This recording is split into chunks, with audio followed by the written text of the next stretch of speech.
गुटबाजी जो है वो खत्म होने का नाम नहीं लेती है और ऐसे भी खबर आ रही है कि राजेंद्र चौधरी जी बीजेपी ज्वाइन कर सकते हैं, क्या कहेंगे आप?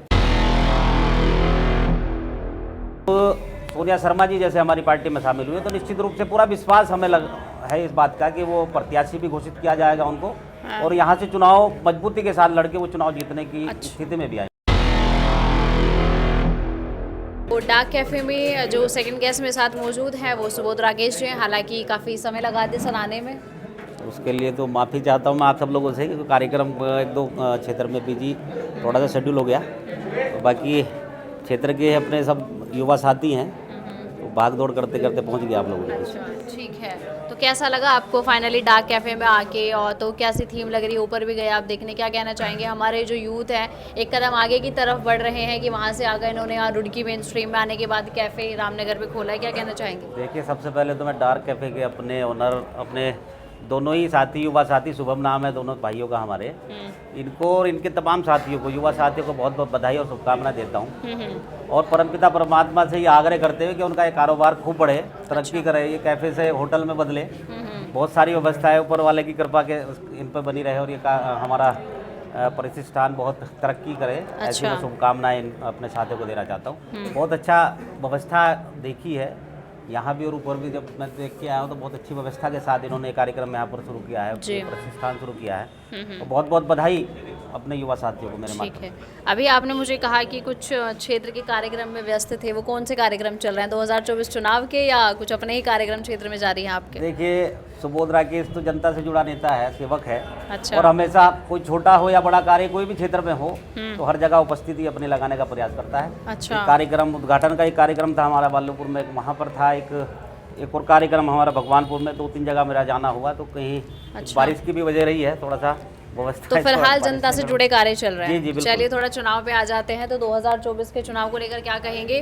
परसों सोनिया शर्मा जी ने बसपा जो है ज्वाइन कर ली, तो क्या लग रहा है कि सोनिया शर्मा जी को प्रत्याशी बनाया जाएगा? देखिए, पूरी उम्मीद के साथ व्यवस्था में लाया गया है उनको।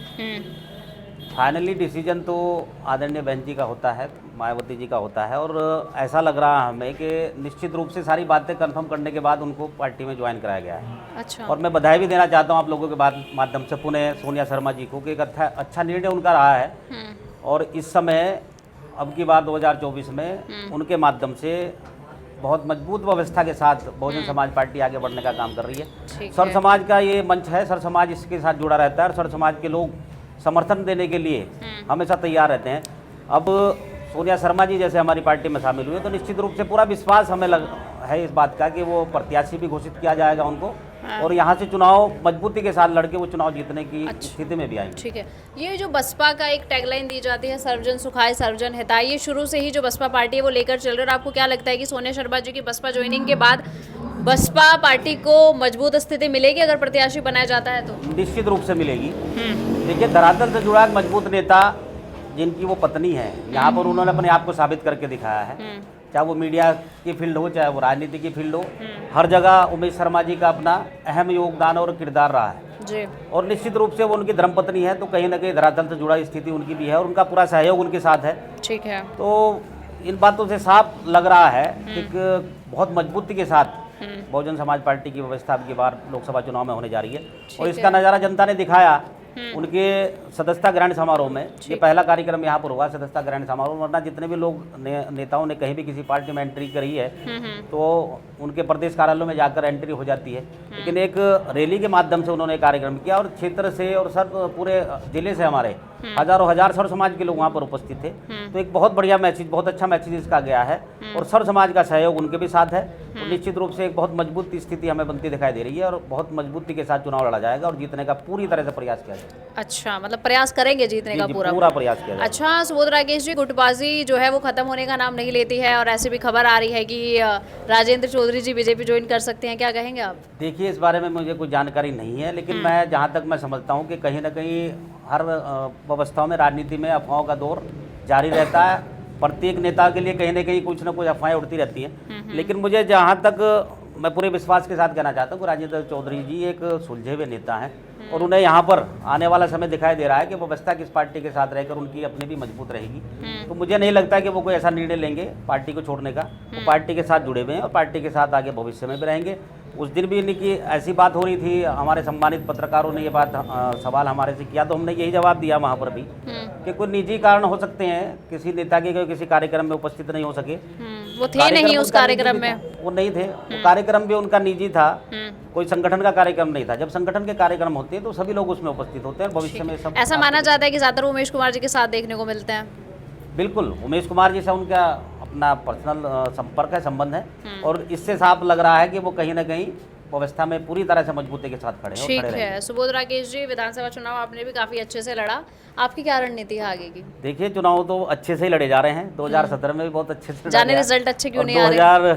2022 में भी बहुत अच्छे से लड़ा गया। तो कहीं ना कहीं जैसे लगता है कि कहीं ना कहीं सितारों का भी अहम रोल रहता है राजनीति में, तो वो सिस्टम हमारे साथ कहीं ना कहीं होता रहा दोनों चुनाव में। लेकिन अब पूरा विश्वास हमें है कि आने वाले भविष्य में ये सारी चीज़ें ठीक होंगी, और पूरी तरह सर्व समाज का जो प्यार आशीर्वाद मेरे साथ है वो मेरे साथ अभी भी है। ना हम किसी सरकार में हैं, ना हम किसी पद पर हैं, लेकिन उसके बाद भी सर्व समाज का प्यार आशीर्वाद उसी तरह मेरे साथ है जैसे पहले था। और ये एक बहुत महत्वपूर्ण विषय रहता है एक राजनीतिक व्यक्ति के लिए कि किसी पद पर ना होने के बाद भी जनता का प्यार और सहयोग उसके साथ बना रहे, तो वो उसके लिए एक बहुत बड़ी उपलब्धि है। और मैं बहुत बहुत धन्यवाद करता हूँ अपने क्षेत्र के सर्व समाज के लोगों का कि बहुत प्यार और आशीर्वाद जैसे पहले उनका था और वैसे मेरे साथ अभी भी है और भविष्य में भी रहेगा, जिसके तहत मुझे लग रहा है कि आने वाला समय हमारे पक्ष में जाएगा, और जो भी चुनाव लड़ा जाएगा वो निश्चित रूप से ऊपर वाले की कृपा से और जनता के प्यार और आशीर्वाद से वो चुनाव जीता जाएगा। अच्छा, एक आखिरी सवाल मैं आपसे पूछना चाहूँगी, जब सेंट्रम होटल में ज्वाइनिंग करने का कार्यक्रम था तो वहाँ इमरान मसूद जी जो है वो भाषण से संबोधित करते हुए कह रहे थे कि पार्टी हमारी टैगलाइन देती है सर्वजन हिताय सर्वजन सुखाय, सर्वजन मीन्स सबका साथ।